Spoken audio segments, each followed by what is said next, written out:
ស្ត្រីមេម៉ាយកូន5ម្នាក់មកពីខេត្តបាត់ដំបងនៅ10ឆ្នាំដំបូងនៃជីវិតអាពាហ៍ពិពាហ៍របស់ខ្ញុំគឺមិនដែលមានបញ្ហាអ្វីទេប៉ុន្តែក្រោយមកទៀតប្តីរបស់ខ្ញុំចាប់ផ្ដើមវាយដំមកលើរាងកាយរបស់ខ្ញុំហើយបានព្យាយាមចាក់សម្លាប់ខ្ញុំជាច្រើនដងនគរបាលមិនបានជួយអ្វីដល់រូបខ្ញុំទេដោយសារពួកគាត់គិតថាអ្វីដែលកើតឡើងចំពោះរូបខ្ញុំគឺជារឿងដែលកើតឡើងដដែលមេភូមិក៏មិនហ៊ានជួយធ្វើអន្តរាគមន៍ដែរចំណែកឯសមាជិកក្រុមប្រឹក្សាឃុំទទួលបន្ទុកលើកិច្ចការនារីពួកគាត់គ្រាន់តែបានជួយនិយាយអប់រំណែនាំស្វាមីខ្ញុំតែប៉ុណ្ណោះប៉ុន្តែគាត់នៅតែប្រព្រឹត្តអំពើហិង្សាមកលើរូបខ្ញុំដដែលប្តីរបស់ខ្ញុំធ្លាប់បានកាច់បំបាក់ដៃខ្ញុំគាត់ចាប់ខ្ញុំចងហើយដុតខោអាវខ្ញុំចោលទាំងអស់ខ្ញុំបានព្យាយាមរត់គេចជាមួយកូនប្រុសរបស់ខ្ញុំប៉ុន្តែត្រូវប្តីខ្ញុំចាប់បាន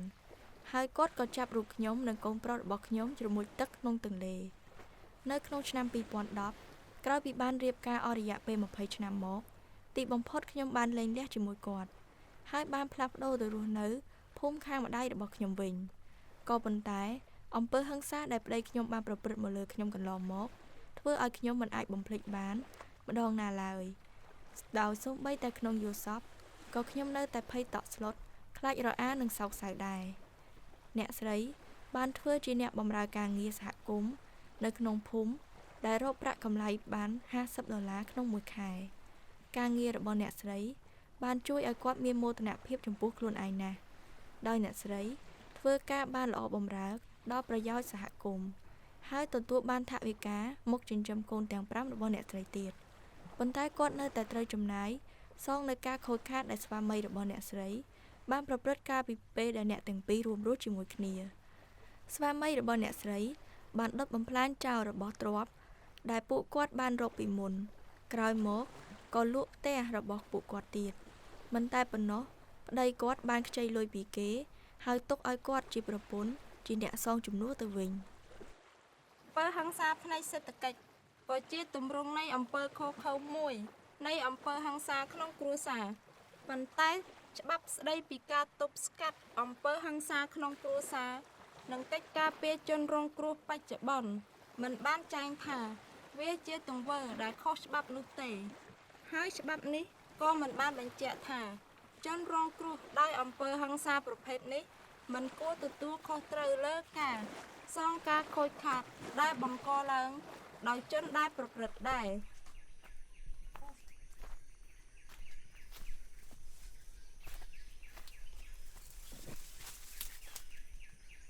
ស្ត្រីដែលមានកូន7នាក់ម្នាក់មកពីខេត្តកំពង់ចាម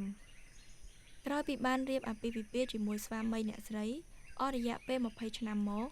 អ្នកស្រីបានព្យាយាមរត់គេចចេញពីស្វាមីរបស់គាត់ដែលតែងតែប្រើអំពើហិង្សាមកលើរូបអ្នកស្រី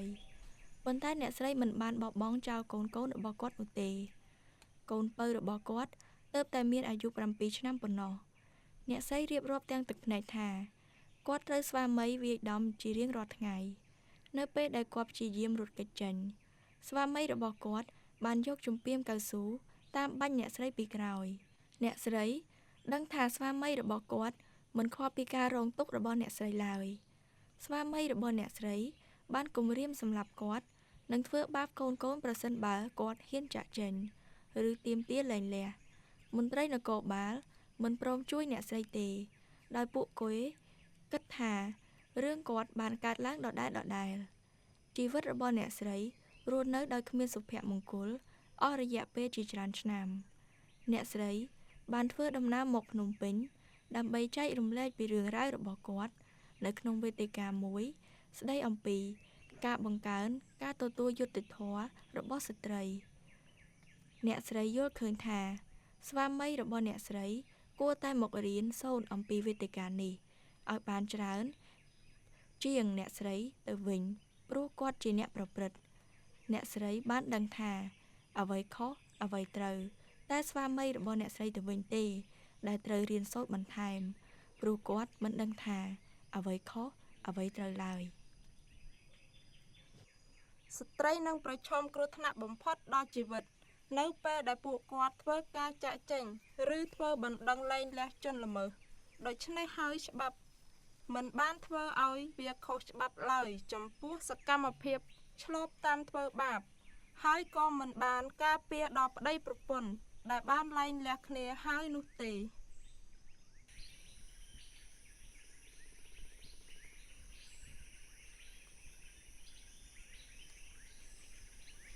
ស្ត្រីអាយុ44ឆ្នាំម្នាក់មកពីខេត្តព្រៃវែង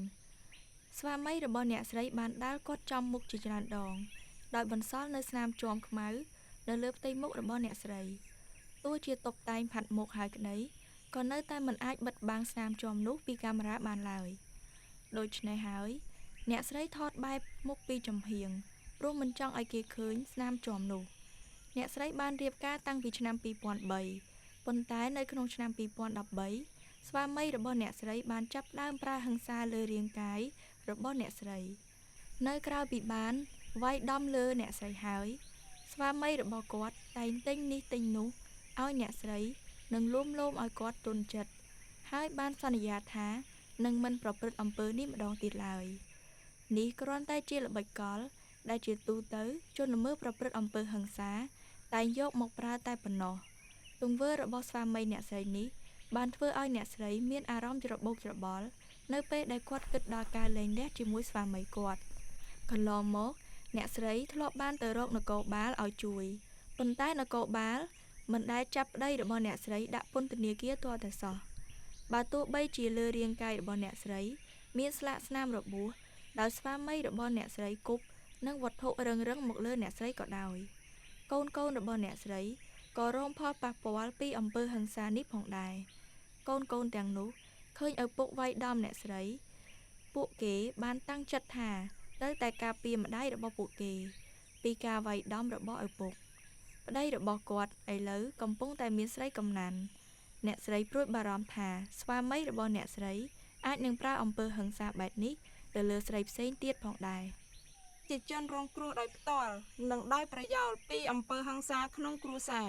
ប៉ុន្តែច្បាប់បែរជាអនុញ្ញាតឲ្យមានការដាក់ពិន័យដល់សហព័ន្ធឬកុមារទៅវិញ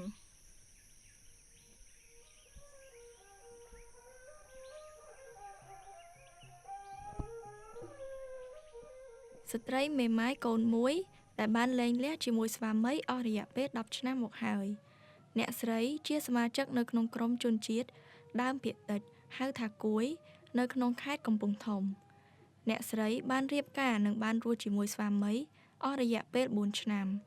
ស្វាមីអ្នកស្រីបានវាយដំមកលើអ្នកស្រីនៅពេលគាត់ស្រវឹងស្រាក្រោយមកទៀតស្វាមីរបស់គាត់ក៏មានស្រីកំណាន់ខាងក្រៅហើយក៏បានវាយដំទៅលើស្ត្រីកំណាន់នោះផងដែរអ្នកស្រីបានរៀបការនិងរស់ជាមួយស្វាមីអស់រយៈពេល4ឆ្នាំស្វាមីអ្នកស្រីបានវាយដំមកលើអ្នកស្រីនៅពេលគាត់ស្រវឹងស្រាក្រោយមកទៀតស្វាមីរបស់គាត់ក៏មានស្រីកំណាន់នៅខាងក្រៅហើយក៏បានវាយដំលើស្ត្រីកំណាន់នោះផងដែរបន្ទាប់ពីមានហេតុការណ៍ខាងលើកើតឡើងអ្នកស្រីក៏បានលែងលះជាមួយស្វាមីហើយគាត់ក៏ត្រូវចិញ្ចឹមបីបាច់និងរ៉ាប់រងការរៀនសូត្ររបស់កូនតែម្នាក់ឯងភាពជូរចត់នៅក្នុងជីវិតអាពាហ៍ពិពាហ៍ដែលកើតមានលើរូបអ្នកស្រីបានធ្វើឲ្យអ្នកស្រីមិននឹកចង់រៀបការម្ដងទៀតឡើយមុនពេលសម្រេចចិត្តលែងលះអ្នកស្រីតែងតែមានការព្រួយបារម្ភពីការរកប្រាក់ចិញ្ចឹមជីវិតប៉ុន្តែអ្នកស្រីដឹងច្បាស់ថាបើនៅតែបន្តរស់នៅក្នុងជីវិតអាពាហ៍ពិពាហ៍បែបនេះស្ថានភាពនៃអំពើហិង្សាកាន់តែធ្ងន់ធ្ងរឡើងយើងក៏សូមឲ្យអ្នកស្រីផ្ដល់ជាយោបល់ទៅកាន់ស្ត្រីផ្សេងទៀតដែលរងអំពើហិង្សាក្នុងគ្រួសារអ្នកស្រីបានឆ្លើយថាមានការពិបាកនិងផ្ដល់យោបល់ណាស់ព្រោះមនុស្សម្នាក់មានការគិតខុសៗគ្នាប៉ុន្តែទោះជាយ៉ាងណាក្តីអ្នកស្រីបានឃើញស្ត្រីផ្សេងទៀតនៅក្នុងភូមិដែលកំពុងរងនៅអំពើហិង្សាក្នុងគ្រួសារដែរហើយអ្នកស្រីបាននិយាយថាបើអ្នកស្រីជាស្ត្រីទាំងនោះវិញសុខចិត្តរស់នៅម្នាក់ឯងជាងនៅដោយរងការវាយដំមិនមានច្បាប់ដែលតម្រូវឲ្យអាជ្ញាធរចេញដោយការការពារ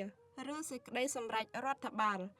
សូម្បីតែនៅពេលចាំបាច់ដើម្បីការពារនរណាម្នាក់ពីការរំលោភបំពានផ្សេងទៀតទេ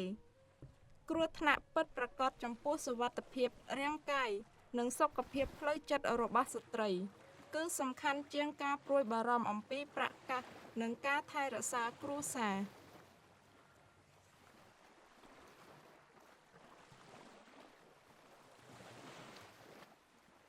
ស្ត្រីមេម៉ាយមានកូន3នាក់ម្នាក់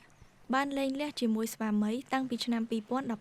2015 នៅអំឡុងពេលមិនទាន់លែងលះជារឿយៗប្តីរបស់អ្នកស្រីបានប្រើពាក្យគំរោះគំរើយដាក់អ្នកស្រីហើយបានវាយដំលើអ្នកស្រីនៅពេលដែលស្វាមីអ្នកស្រីស្រវឹងស្រានៅខែសីហាឆ្នាំ2014ស្វាមីអ្នកស្រីបានកាន់កណ្ដៀវនៅក្នុងដៃម្ខាងហើយចាប់អូសដៃម្ខាងរបស់អ្នកស្រីចេញមកក្រៅផ្ទះនៅពេលនោះ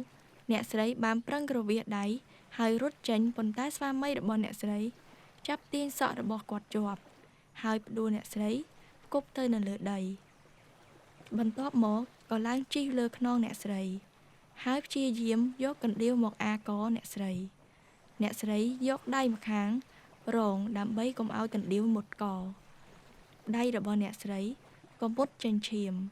ភ្លាមនោះក្មួយថ្លៃរបស់អ្នកស្រីបានមកជួយទាន់ពេលដំបូងឡើយនគរបាលមិនបានធ្វើការចោទប្រកាន់បុរសជាស្វាមីពីបទព្រហ្មទណ្ឌនោះទេគាត់ក៏ទៅរកជំនួយពីជនបង្គោលរបស់អង្គការក្នុងស្រុកមួយហៅថា Gender និងអភិវឌ្ឍ GADC និងមេធាវីពីអង្គការ Liga do ដើម្បីផ្ដន្ទាទោសស្វាមីអ្នកស្រីឲ្យជាប់ពន្ធនាគារតាមច្បាប់ឥឡូវនេះអ្នកស្រីអាចទទួលទានដំណេកនៅពេលយប់បានក៏ប៉ុន្តែអ្នកស្រីនៅតែព្រួយបារម្ភក្រែងស្វាមីរបស់គាត់នឹងត្រឡប់មកសងសឹកវិញនៅពេលដែលបុរសនោះចេញពីពន្ធនាគារអ្នកស្រីបានរស់នៅបែកពីកូនប្រុសតូចៗចំនួន2នាក់